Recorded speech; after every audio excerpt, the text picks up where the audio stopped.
Gosh, bold. Good morning, everyone. Thank you for joining us for this Facebook Live. Lisa, Scott, Dylan on this finally Friday morning. Woo! Last day of the month. I'm glad. Yeah, that's true too. Mm-hmm. It'll be April when we come back next week. It still won't feel like April. No, it won't. Nope, never ending. Before we jump into weather and all that's happening today, and there's a lot to talk about, I want to remind you, you can watch us anytime on your news feed throughout the day on Facebook. We're also on YouTube, on our InForum YouTube channel, and we make this into a podcast every day as well. So you can go to inforum.com/podcast and look for the InForum Minute. All right, crazy weather already. We talked about this morning. A lot of schools, at this point you would know because it's after 8, but a lot of schools delayed. Just called off for the day, virtual days, Wahpeton, right, a virtual day, so a lot of, but that's to the south of us. Yeah. Let's talk a little bit about the weather moving in, because it really depends whether you're, Fargo, Moorhead, down to Wahpeton, down to Sioux Falls, and other places in the country. Huge differences. Yeah, so start off with just our system. There's been a few flurries that have moved through overnight. Really nothing significant. Also a little bit of freezing drizzle, though. It's very isolated in Fargo. There was actually a little bit late last night. But this morning when I drove in on my commute, I didn't find any slippery spots. Did you guys? Not particularly. So there might be a couple isolated ones out there, but for the most of us, this storm is pretty much over precipitation-wise. You're down near the border, North Dakota, South Dakota border, and kind of a line eastward into Minnesota. About that line, that's where we're tracking snow later on today, and that's where things are going to get really ugly because that cutoff from snow to no snow is going to be very tight. Like we're talking probably could be 20 miles between somebody that gets 5 to 6 inches of snow and somebody that gets no snow. It's going to be pretty dramatic, and that's because we have dry air coming in from the northeast, which is coming in quick. We have a very strong wind today, 15 to 30 miles an hour, gusts up to 40. It's going to be windy for all of us today. It's just where, of course, it snows the most, it's going to be the worst because this new snow will blow around a lot easier than the old snow. So that is the forecast for today. A lot of us, it's just going to be windy and chilly. But if you head down to the south, or if you're having any plans to Sioux Falls or the Twin Cities, you're really going to want to reconsider those. And I would recommend not going just because there's a blizzard warning in effect for pretty much the entire eastern half of South Dakota. Starting now, that goes until tomorrow. So. It's going to get ugly. Luckily, this storm, though, for the most of us, it missed us. Yeah, that's the good news. Yes, and also with this storm, big time severe weather outbreak down to the south, as close to us as southeastern Minnesota, stretching all the way down into parts of the southern United States. And they actually just upgraded, if you watched First News, they upgraded those 2 red bullseyes. It's now one big red bullseye. And that is something that is a significant severe weather outbreak is expected with long track, strong tornadoes, hurricane force winds, and baseball-sized hail. Just not good. I've actually heard of some schools in Iowa releasing early in anticipation for the severe weather. So something I don't really see too often, but schools getting out early, not because of snow, but for thunderstorms and severe weather. It's expected to be that bad. So it's something we'll have to watch today, tonight, see how these storms evolve. They're going to be very quick moving as this is all one system. Same system that's bringing us snow to the south is the same system that's going to bring a big-time severe weather outbreak to them, right through the heart of the U.S., really. Oh, boy. And it's going to be ugly. So hopefully, if you know anybody down there, let them know. I'm sure they know already, but it's a big dynamic system for sure. After we get through today and tomorrow will start off a little bit breezy, but most of the day tomorrow will be sunny, high temperatures in the 30s. Sunday, 38 degrees, still holding on to that. We'll see if we can touch 40, but both days should be decent melting days. Now, I just checked. Fargo has 19 inches of snow depth. Grand Forks has 20 inches of snow depth. That's the amount of snow on the ground at the airport and the National Weather Service. I know at your yards you probably have 4-foot drifts, but they don't count that, okay? This is just natural snow on the ground. And this is the most snow, 19 inches and 20 inches, we have had on the ground this late in the spring. So we're just, of course, wanting to get rid of it. This weekend it'll do some good melting, probably compacted enough down a couple of inches, but next week we're watching, of course, another snow system just to add on to more of the snow depth that we already have. And when we have 19, 20 inches of snow on the ground, snow is cold. Like, you go touch snow, it's cold, right? What, really? Yeah. It's just in. With that plus albedo, the temperatures just don't have a chance to warm up above 30 until we get at least down to, just a couple inches of snow. So we're pretty much stuck in this pattern. We just need a prolonged stretch of days in the middle 30s, upper 30s, and sunshine to get the majority of the snow melted, and then we can actually get warmer. But at the same time, we don't want the snow to all disappear in 1 week. Right. Then we'll have a lot of flooding issues. So we really want a slow melt. We want a dry April, which the current forecast does not start off very dry, which is not great. But the big thing is just we need a nice slow melt, and we need to avoid rain. If you're worried about flooding, of course, rain is the one thing that will make things way much worse very quickly. So we'll continue to keep you updated on next week's storm, and yeah, it's busy. It's a busy, active pattern, and I just took up 5 minutes of your time. Yeah. But Nope. Well, Good breakdown. Yeah, lot lots to talk of about. stuff going on. A lot sure. for our storm tracker weather team to keep their eyes on Yep. this weekend and then next week. So appreciate it. yeah. All right. Bye, Thank you, Dylan. Have a good weekend, sir. You too.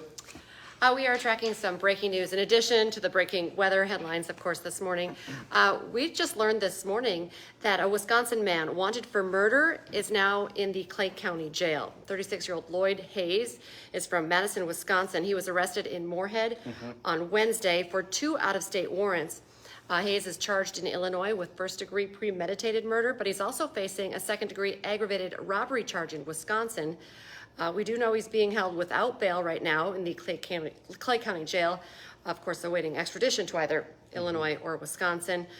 We did a little digging into his court records. He has a pretty lengthy criminal record in Wisconsin. He had been previously convicted of armed robbery, multiple counts of felony assault, drug charges, domestic abuse. We are still working to find out what exactly led to Moorhead police finding him and arresting him here in our neck of the woods. So stay tuned. We're tracking updates for you. All right, a second breaking story that we had this morning on First News. A car accident, a hit and run actually.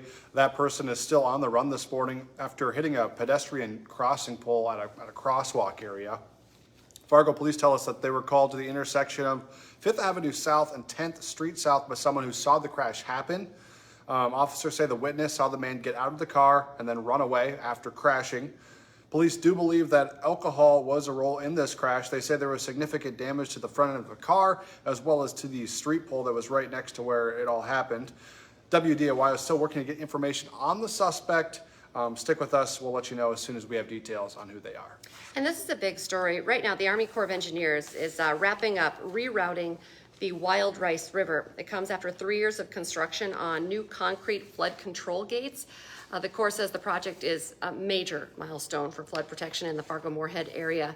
What was built, 2 40-foot wide gates, 7 miles south of Fargo. As you can imagine, rerouting a river. It allows construction crews now to finish a dam embankment on the Wild Rice Channel, which of course would help during large flood events. That all started, the whole project, years in the making, but the rerouting this morning at 5:30. Yeah, should be done by now, Yeah. hopefully.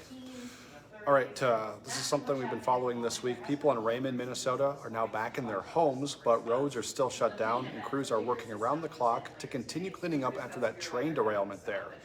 BNSF is now saying that there are no groundwater leaks or threats to the air quality, which is good news. After 22 cars hauling ethanol and corn syrup, they derailed early yesterday morning. The cars started on fire and then burned throughout much of the morning. The sheriff's office says there are thankfully no injuries. Minnesota Governor Tim Walz was in Raymond last night. He also talked with Secretary of Transportation Pete Buttigieg. The CEO of BNSF has promised the company will stay in Raymond until the derailment is fully cleaned up. All of that's going on. Plus today, in the wake of the derailment, Minnesota State Senator Rob Kupek says he's meeting with rail companies to talk about a bill that could increase communication. A bill that would ban approval voting across the state of North Dakota is now on Governor Doug Burgum's desk. The North Dakota Senate passed it 33-13. The House passed the same bill back in February with enough support to suggest they could override a potential veto, which is important because the Fargo mayor says he expects the city will mount a legal challenge if Burgum does not veto the bill. Fargo has already used approval voting 2 times in the last 2 elections. Of course, it allows people to vote for all candidates that they approve of in city races, and the candidate with the most votes then wins. All right, fishing licenses in North Dakota, they expire today. So if you want to take advantage of the long winter we're having with ice fishing, because it's never going to warm up, it seems. The ice is never going to melt. You'll have to update your license though. So the new licenses are required starting tomorrow. Now, one of the fastest ways to get your license is online or through the North Dakota Game and Fish app. If you plan on showing your license electronically, you are asked to make sure that you have cell service or take a screenshot of that so you have it on your phone. and then that they can tell that you have a valid license, because if you do not, it is a Class B misdemeanor. And if you don't plan on ice fishing, maybe you want to go to the circus instead. The Zagal Circus is happening at the Fargo Dome. 3-day stretch of performances. Tickets are $15 to $20 depending on the seating. It all kicks off tonight at 7. We'll continue into the weekend. Saturday, 3 shows, 10, 2, and 6. And Sunday, 2 shows, one at noon, the other at 4. So of course, that's always a good time. You can get tickets at the door. You can also get them on the Fargo Dome website or on the circus website as well. Another fun event to tell you about going on this weekend as well. You can catch a car show. The Veterans Memorial Arena is hosting the annual Toppers Custom Car Show, and all sorts of cars are competing for various awards. They all look very clean and cool and old school. Tickets $15 at the door. Kids at 12 and under, they're free. Tomorrow the show starts at 9 in the morning. It runs until 7. It'll also be on Sunday starting at 9 and goes until 5. And of course, big headline, we talked about it on First News. GMA has been covering it with live team coverage all morning. Former President Donald Trump, of course, now the first president, former or current, to face criminal charges. Manhattan grand jury indicted him. And it was an investigation involving alleged $130,000 hush money payments to porn star Stormy Daniels ahead of the 2016 election. We are trying to get more information, but of course, until he's actually arraigned, we won't know all of the evidence that the grand jurors were sent, because the indictment is still sealed at this point. Trump right now is denying any wrongdoing, as he has the entire time that this discussion has been out there. His legal team at this point says he only paid Daniels to protect his money or his family from extortion. So, but protests are possible. So we do know some people are already out. It was near Mar-a-Lago where we saw a large crowd, lots of flags. So NYPD police also gearing up for unrest. The saga continues. Yep. All right, Hot Mic this morning with Dom Izzo. That's from 9 to 11. It's on WDAY Extra and InForum.com. I'm sure they're going to be reacting to opening day of baseball, which was yesterday, and a full slate of weekend games Twins won, ahead. right? The Twins won 2-0 against the Yep. Royals. Let's go. World Series this year. This is the year. All right, 9 to 11, Dom Izzo's Hot Mic. Want to remind you as well, it's also on InForum.com, and you can get a great deal on your InForum.com subscription right now. 99 cents for the first 3 months. Just go to InForum.com/subscribe to check it out. All right, folks, stay safe this weekend. Enjoy it if you can. Bye-bye.